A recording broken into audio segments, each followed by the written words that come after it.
My number one hack for becoming a minimalist. I have been on this journey for about a year, and I have found that the easier you can make it for yourself, the better.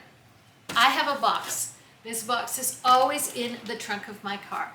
So when I purge something, when I declutter something, I don't put it by the back door. I don't just put it off to the side. It goes immediately in the box in the car. That's what works for me. Always having a spot to put my donations, my things that I'm going to bless somebody else with. For you, it might be a spot in your garage. It might be just a shelf by your door.